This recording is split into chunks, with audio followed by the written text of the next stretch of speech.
பொறுமை கடலினும் பெரிதும்பாங்க. அந்த பொறுமை இல்லைன்னா நமக்கு மட்டும் பிரச்சனை இல்லை, நம்மளை சுற்றி இருக்கிற நம்மளை நம்பி இருக்கிற நிறைய பேருக்கு பிரச்சனை. அந்த பிரச்சனை என்னங்கிறது தெரியாமே நிறைய பேர் வாழ்ந்துக்கிட்டு இருக்காங்க. அதை குறித்து தானே அந்த வீடியோ. வாங்க வீடியோக்குள்ள போகலாம். தென்காசி மாவட்டம் இடைக்கால் அருகே 2 பேருந்துகள் நேருக்கு நேர் மோதியதில் 6 பேர் உயிரிழந்திருக்கிறார்கள். இந்த பேருந்து விபத்து நேரிட்டது எப்படி என்ற அண்மை செய்தியை பார்க்கிறோம். இதில் 30க்கும் அதிகமானோர் காயமடைந்திருக்கிறார்கள். அவர்கள் தென்காசி அரசு மருத்துவமனையில் சிகிச்சைக்காக அனுமதிக்கப்பட்டிருக்கிறார்கள். துரதிருஷ்டவசமான ஒரு சம்பவம். தென்காசி மாவட்டம் இடைக்கால் அருகே 2 பேருந்துகள் நேருக்கு நேர் மோதியதில் உயிரிழப்பு 6ஆக உயர்ந்திருக்கிறது. இந்த வீடியோ தான் நேற்று வீடியோங்கிறத விட சம்பவம் நடந்த இடம் எங்கள் ஊருக்கு பக்கத்தில். வேதனை யாரை நொந்துக்கிறது அப்படின்னு தெரியலன்னு மட்டும் சொல்லக்கூடாது, கண்டிப்பாக தெரியும். யாரை நொந்துக்கிறது அப்படின்னா, தன்னுடைய முதலாளிக்காக ரொம்ப ரொம்ப ரொம்ப ரொம்ப முயற்சி எடுத்து தன் உயிரையும் கொடுத்து உழைக்கிற அனைத்து விதமான டிரைவர்களுக்கும் இந்த வீடியோ சமர்ப்பணம். அதுவும் குறிப்பாக நேற்றைய இந்த சம்பவத்தை பண்ணின டிரைவர்களுக்கு ஒரு மிகப்பெரிய சமர்ப்பணம். ஏன்னா என்னுடைய மனசில் உள்ள ஒரு குமுறல்கள் தாங்க. ஏன்னா நான் தொழில் பண்ணிக்கிட்டு இருந்தேன். உங்களுக்கு நிறைய பேருக்கு தெரியும், இந்த என்னுடைய ஃபாலோ பண்ணிகிட்டு இருக்கவங்களுக்கு. நான் இதுக்கு முன்னாடி இரும்பு கடை வச்சுருந்தேன். அது ஒரு ஹோல்சேல் இரும்பு கடைன்னு வைங்களேன். ஒரு 2 வேன் வச்சுருந்தேன், 2 குட்டியானை வச்சுருந்தேன். ஸோ கிட்டத்தட்ட 4 வண்டி, 4 வண்டிக்கு டிரைவர் வேணும், டிரைவரு ப்ளஸ் நம்ம லோடுமேன் வேணும், எல்லோரும் வேணும். ஆனால் எங்கிட்ட இருந்த ஒரு டிரைவரோ சரி, லோடுமேனோ சரி, இல்லைன்னா தரம் பிரிக்கிற ஆளுங்க அப்படி இப்படின்னு கொஞ்சம் பேர் உண்டு.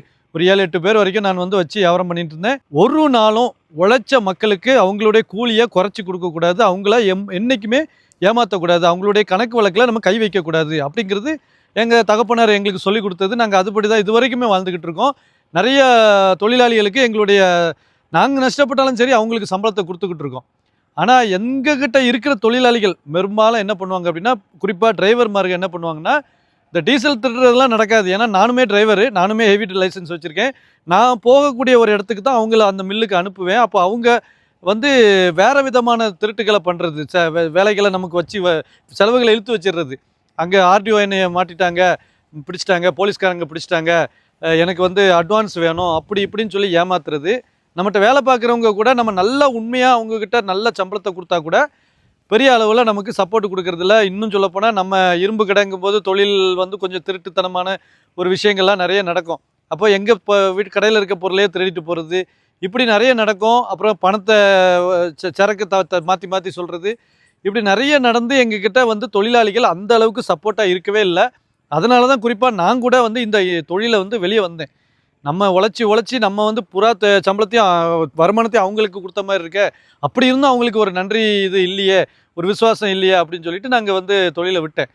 ஆனால் குறிப்பாக நம்ம இப்போது இருக்கிற அந்த திருநெல்வேலி மாவட்டம், தூத்துக்குடி மாவட்டம், கன்னியாகுமரி மாவட்டத்துடைய ப்ரைவேட் பஸ் டிரைவர்மார்க, கண்டக்டர்மார்க அவங்க முதலாளிக அந்த பஸ்ஸே எழுதி கொடுத்துருவாங்களோ, தனக்குன்னு கொடுத்துருவாங்களோ அப்படிங்கிற விஷயத்தில் அவங்க அவ்வளோக்குள்ளே டெடிக்கேட்டடாக வேலை பார்க்குறாங்க. நான் குறிப்பாக ஒரு சம்பவம் சொல்கிறேன். இப்போ போன வாரத்தில் நடந்த 2 விதமான சம்பவம் இந்த விபத்துக்கு அப்புறம் தான் அதெல்லாம் எனக்கு ஞாபகம் வந்துச்சு. அதாவது நான் திருச்சிக்கு போயிருக்கிறேன். திருச்சியில் போயிட்டு ரிட்டன் வரேன். ஒரு எஸ்சிடிசி பஸ்ஸு, அந்த எஸ்சிடிசி பஸ்ஸோடைய பேக் சைடு, கடைசி சைடு பார்த்தீங்கன்னா நார்த் இந்தியன்ஸ் பூரா இருக்காங்க, வடக்கு நண்பர்கள் இருக்காங்கன்னு வைங்களேன். நான் என்னை ஏற சொல்லிவிட்டு பின்னாடி இடம் இருக்குது, சீட் இருக்குது போங்கன்னாங்க. நான் போனேன். அப்புறம் எனக்கு கொஞ்சம் பயமாக இருந்துச்சு, பூரா நார்த் இந்தியன்ஸாக இருக்காங்க, நான் 2 மொபைல் வச்சுருக்கேன். எதுவாக இருந்தாலும் சின்ன பயம் வந்துச்சு. எது நார்த் இந்தியன் மட்டும் இல்லை, யாராக இருந்தாலும் நான் போய் நிற்கிறதுக்கு ஒரே குரூப்பாக இருக்காங்கன்னா நமக்கு கொஞ்சம் சின்ன பயம் வரும். அந்த மாதிரி வந்துச்சு. நான் வேண்டாம் அப்படின்னு ஃப்ரண்ட்டில் உட்கார சொல்லிட்டாரு. சரி, ஃப்ரண்ட்டில் ஒரு சீட் இருந்துச்சு, அதில் உட்காருங்க அப்படின்ட்டாரு. பஸ்ஸு திருச்சியை தாண்டி போய்கிட்டு இருக்கு. டிக்கெட் அவர் செக் பண்ணிகிட்டு இருக்காரு. அப்போ அங்கே பின்னாடி 2 வடக்கு நண்பர்கள் டிக்கெட் எடுக்கலை. ஆனால் அவங்க அமைதியாக இருக்காங்க. அவர் எண்ணிக்கிட்டே வர்றாரு, டிக்கெட்டை எண்ணிக்கிட்டே வர்றாரு. யாராவது எடுக்கிறதுருக்கீங்களா, எடுக்காமல் இருக்கீங்களான்னு கேட்குறாரு. யாரும் பதில் சொல்கிற காணும். அப்போ அடுத்ததாக கடைசியாக அவர் எண்ணி பார்த்துட்டு டிக்கெட்டை காட்டுங்க, செக் பண்ணுங்க அப்படின்னு சொல்கிறாரு. விராலிமலை முருகன் கோயிலில் செக்கிங் இருப்பாங்க, அதனால் டிக்கெட்டை செக் பண்ணுங்கள், எடுத்து ஒவ்வொருத்தரையாக பார்க்குறாரு. நான் கூட டிக்கெட்டை எடுத்து பாக்கெட்டில் வச்சுருக்கேன், பட் அதை எடுங்க, காட்டுங்க அப்படின்றாரு. காட்டி நம்ம காட்டினதுக்கப்புறம் ஒவ்வொருத்தராக பார்த்துட்டு போகிறாரு. பின்னாடி 2 வடக்கு நண்பர்கள் டிக்கெட் எடுக்கலை. அவர் அப்புறம் என்ன பண்ணார், கரெக்டாக விராலிமலை டோல்கேட் வருது, அவர் விசில் அடித்து அவருங்களை கீழே இறக்கி விட்றாரு. இவர் ஏன் இறக்கி விட்றாருன்னு கூட எனக்கு தெரில, ஏன்னா எந்த கான்வர்சேஷனுமே இல்லை. அதுக்கப்புறம் மேலே ஏறும்போது தான் வாயை திறந்து சொன்னா என்னப்பா டிக்கெட் எடுக்கலங்கிறத அது கூட சொல்ல மாட்டேங்கிறாங்க அப்படின்னு சொல்லி இறக்கி விட்டாரு. எந்த வித கோபமான வார்த்தைகளும் அவங்க மேலே விடலை. இது எஸ்சிடிசியோட கவர்மெண்ட் பஸ்ஸோட இது. இதே இது திருப்பூருக்கு நான் வந்து ஒரு 2 மாதத்துக்கு முன்னாடி போயிருக்கும்போது திருப்பூரில் நம்ம வந்து ஒரு டவுன் பஸ்ஸில் ஏற வேண்டியதாக இருந்துச்சு. இப்போ கவர்மெண்ட் பஸ்ஸில் விட்டு நம்ம ஒரு டவுன் பஸ்ஸில் ஏற வேண்டியதாக இருந்துச்சு. அதாவது ப்ரைவேட் பஸ்ஸில் டவுன் பஸ்ஸு, லோக்கலில் ஓடுற பஸ்ஸு. நான் கொஞ்சம் பேர் தான் இருந்தாங்க, ஒரு 5, 6 பேர் தான் இருந்தாங்க. டிரைவர் வந்து அதாவது கண்டக்டர் வந்து ரொம்ப பேசிக்கிட்டே இருந்தார். ஒரு ஃபோன் ஒருத்தர்கிட்ட பேசிக்கிட்டே இருந்தார். அவர் வந்து ஃபோன் பேசிக்கிட்டே டிக்கெட் கொடுக்குறாரு. கொடுத்து போய் உட்காந்துட்டாரு. அதுக்கப்புறம் கொஞ்சம் ஒரு 2, 3 ஸ்டாப் தந்ததுக்கப்புறம் அவர் டிக்கெட்டை எண்ணி பார்த்துட்டு உள்ள கணக்கு எழுறாரு. ஒருத்தருக்கு அப்பவும் இடிக்குது. அப்போது வந்து கேட்குறாரு, டிக்கெட் தர கேட்க ஒன்றும் இது பண்ணல. அப்போ அவருக்கு அப்பவும் குழப்புதுன்னொன்னே இவர் பெரியவர் ஒருத்தர் உட்காந்துருந்தாரு. அவர் போய் கேட்குறாரு, டிக்கெட் எடுத்தீங்களான்னு கேட்குறாரு. அவர் பார்க்காத மாதிரி இப்படி நின்றுட்டு இருந்தார். தல டிக்கெட் எடுத்தியா அப்படின்னு கேட்குறாரு. உடனே மரியாதை குறைஞ்சிச்சு. அப்போது அப்படின்ட்டு பைக்கில் கை விட்றாரா. டிக்கெட் எடுக்கலை அவர் பெரியவர், என்னவோ கவனத்தில் இருந்துட்டார். அவர் பைக்கில் கை விட்டு காசு எடுக்கிறாரு. 50 ரூபா எடுக்கிறாரு. டிக்கெட்டு காசு இல்லாமல் அவர் ஏறல, ஏதோ கவனத்தில் விட்டுட்டார். 50 ரூபா எடுக்கிறாரு. எடுக்கிற செகண்ட்ல இருந்தே அவர் கெட்ட வார்த்தையில் திட்ட ஆரம்பிச்சிட்டான். நீலாம் எதுக்கு வாரிரு, பிச்சை எடுக்க வேண்டியதானே போயிட்டு. இப்போ டிக்கெட்டுன்னு மனுஷன் கத்திக்கிட்டு இருக்கா, நீ கேட்குறீரா உமக்கு அப்படி இப்படின்னு திட்ட ஆரம்பிச்சிட்டாரு. மேலே அடுத்த ஸ்டாப்பில் இறங்குமே அப்படின்ட்டு. ஆனால் அவருக்கு இப்போ நார்மலாகவே கடைசி ஸ்டாப் வந்துருச்சு. ஒருவேளை அது கூட தெரிஞ்சு இருந்திருக்கலாமா எனக்கு தெரில. ஆனால் அவர் திட்டுன்னு சோத்தை திங்கிறியா இதை திங்கிறியா, வயசில் பெரியவர், அவ்வளோ திட்டு. நான் நினச்சிக்கிட்டேன் அது ஒரு 8 ரூபாயோ 7 ரூபாயோ டிக்கெட் தான். அந்த டிக்கெட்டுக்கு அந்த மனுஷனை அந்த அளவுக்கு அவமானப்படுத்தி திட்டுறாங்க. அதுக்கு அந்த 7 ரூபா 8 ரூபா சரி ஓகே, டிக்கெட் எடுத்துட்டாரு, எடுக்கலன்னா பரவாயில்ல, எடுக்காமல் கீழே இறங்கி போய் தேடி பிடிச்சி திட்டுனா வேறு. ஸோ இப்படி ப்ரைவேட் பஸ்ஸுக்காரங்க அவங்களுடைய ஓனர்களுக்கு சம்பாதிச்சு கொடுக்குறதுக்கு பண்ணுற முயற்சினால தான் இந்த விபத்தே நடந்திருக்குங்க. இந்த விபத்தில் வந்து கிட்டத்தட்ட 8 பேர் மரணிச்சு விட்டாங்க. இன்னுமே நிறைய பேர் கவலைக்கிடமாக இருக்காங்க. நிறைய பேரோட கை கால்கள் போயிடுச்சு. ஒரு செகண்ட் கோபத்தில் விட்டு கொடுக்காத தன்மையினால் நடந்த விபரீதத்தை பார்த்தீங்களா. எத்தனையோ பேர், அதுவும் ஒரு செய்தியில் வாசித்தேன், ஒரு அம்மா வந்து கவர்மெண்ட் ஆஃபீஸில் வேலை பார்க்குறாங்க. அவங்க கணவர் 2 வருஷத்துக்கு முன்னாடி இறந்துட்டார். 2 பிள்ளைகள் இருக்காங்க. அவங்க ட்ரெயினில் தான் வழக்கமாக போய்கிட்டு இருப்பாங்களாம் சங்கரன் கோயிலேருந்து. ஆனால் அன்னைக்கு பார்த்து ட்ரெயின் மழையே பெஞ்சிட்டு இருந்தனால நேற்று பார்த்து ட்ரெயின் அவங்க எடுக்க முடியல, ட்ரெயினில் அவங்க ட்ராவல் பண்ண முடியல, ட்ரெயினை விட்டுட்டாங்க. அப்போது பஸ்ஸு முறையாக அந்த பஸ்ஸில் வந்திருக்காங்க. ப்ரைவேட் பஸ்ஸில் முறையாக பஸ்ஸில் ஏறியிருக்காங்க. ஃப்ரண்ட்டில் உட்காந்துருந்த அம்மா அடிபட்டு இறந்துட்டாங்க. பாருங்கள், அந்த 2 குழந்தைங்களுக்கும் தகப்பனும் இல்லை, இப்போ தாயும் இல்லை.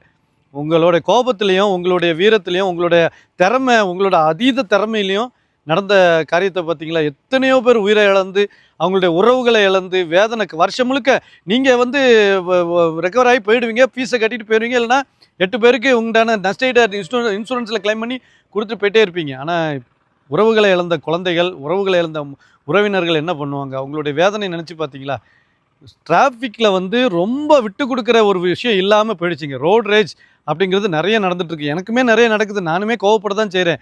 ஆனால் கோவப்படுறது பூராவே டிராஃபிக் ரூல்ஸை மீறுற ஆள்கள்கிட்ட தான் கோவப்படுறேன்.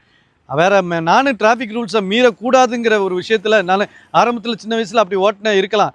சென்னையில் தான் நம்ம கற்றுக்கிட்டது எல்லாமே. ஆனால் இப்போது அதுலேருந்து மீறி ஒரு நமக்குன்னு ஒரு புதிய இந்தியாவை உருவாக்கணும், புதிய தமிழ்நாட்டை உருவாக்கணும், புதிய ஒரு முறையை வந்து டிராஃபிக் ரூல்ஸ்லங்கிற ஒரு பிரச்சனைங்கிறது இருக்கக்கூடாது அப்படிங்கிறதுல தெளிவாக இருந்து தான் பயணம் பண்ணிக்கிட்டு இருக்கோம். இந்த வீடியோ பார்த்துட்டு இருக்கோம், கொஞ்சமாச்சும் விழிப்புணர்வு வாங்க. ஒரு வேகமாக போய் எதையுமே நம்ம சாதிக்க முடியாது. ஒரு விபத்து அப்படின்னு நினைந்துட்டா 1 செகண்ட் தான், எல்லாமே 1 செகண்ட் தான். நீங்கள் வால்வோ கார் வச்சுருந்தா கூட விபத்துங்கிறது உயிரை எடுக்க தான் செய்யும். அதனால் கார் உங்களுக்கு மேட்டரே கிடையாது. அது மாருதி காராக இருக்கட்டும், ஹூண்டாய் காராக இருக்கட்டும், டொயோட்டாவாக இருக்கட்டும், எதுவாக இருக்கட்டும், அதோட இம்பேக்ட்டுங்கிறது பெரிய ஒரு மறக்க முடியாத நினைவுகளை மறக்கும் போது வடுக்கலை கொடுத்துட்டு போயிடும். அதனால் அந்த 1 செகண்ட் விட்டு கொடுத்துட்டோன்னு வைங்களேன், எப்போவுமே ஒரு நாளைக்கு 10 வாட்டி அந்த மாதிரி ஆகட்டுமே, 10 செகண்ட் நீங்கள் விட்டு கொடுத்துருக்கீங்க, நீங்கள் தான் மகான், நீங்கள் தான் நல்லா வாழ்வீங்க. ஏன்னா விட்டு கொடுக்குறதுனால யாரும் கெட்டு போகிறது கிடையாது. அவன் வரானா லைட் அடிச்சிட்டானா அவன் அதான் இப்போ வந்து இந்த லைட் அடிக்கிற ஒரு கலாச்சாரம் ஐயோ எதிர்த்தாப்புல வந்துக்கிட்டு தான் இருப்பாங்க. கொஞ்சம் நம்ம ஒரு கோடை விட்டு தாண்டி போயிட்டோம்னா டக்குன்னு அடிச்சு காட்டுறது. சரி, ஒரு அவேர்னஸாக வான்னு சொல்கிறது தான். ஒரு பேரிகார்டு இருக்குது, அந்த பேரிகார்டில் நம்ம முன்னுக்கூட்டி வரேன், நீ முன்னுக்கூட்டி வரேன்னு ஒரு போட்டி. அந்த போட்டியில் லைட் அடித்து காட்டி நான் லைட் அடிச்சிட்டேன், நான் லைட் அடிக்கிற கணக்கே எனக்கு வராது.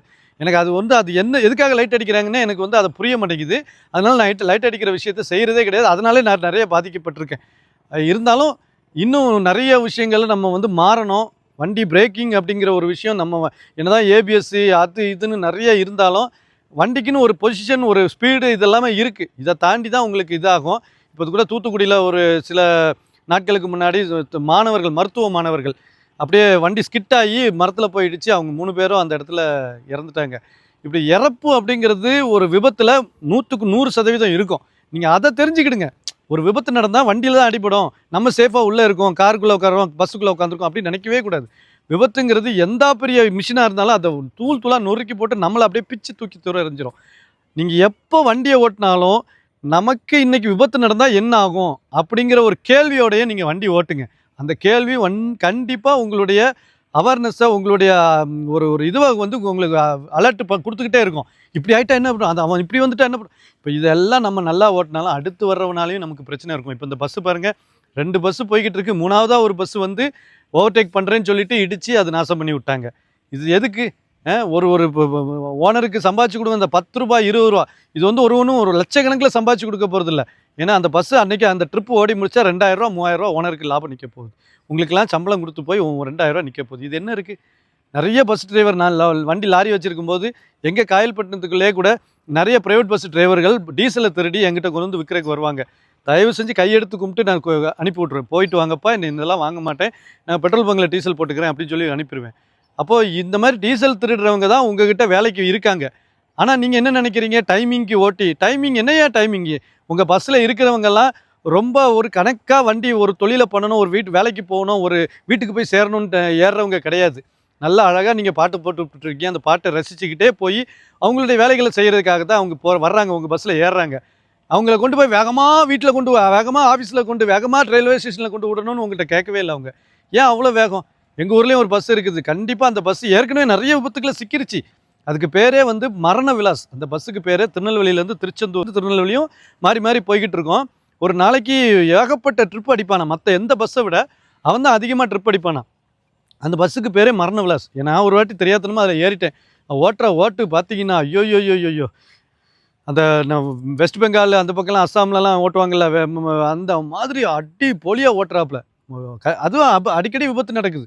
அந்த வண்டி என்ன தான் கட்டுக்கோப்பாக இருந்தாலும் மிஸ் ஆகிடும். ஒரு நாள் மிஸ் ஆகிடும்.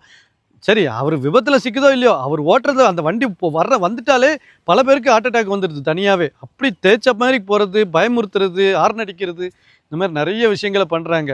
இந்த 1 நிமிட தாமதம் எல்லா உயிரிழப்புகளையும் கட்டுப்படுத்தும், அதை தவிர்க்கும். இது யாருக்குமே தெரியல. இந்த வீடியோ வந்து நான் பண்ணக்கூடாதுன்னு தான் நினச்சேன். ரொம்ப மனசு வலிச்சுது. ஏன் இப்படி பண்ணுறாங்க மக்கள்? டிராஃபிக் ரூல்ஸுங்கிறது தெரிய மாட்டேங்கி. ரைட்டு, ஓகே, தெரிய வேண்டாம் ஐயா.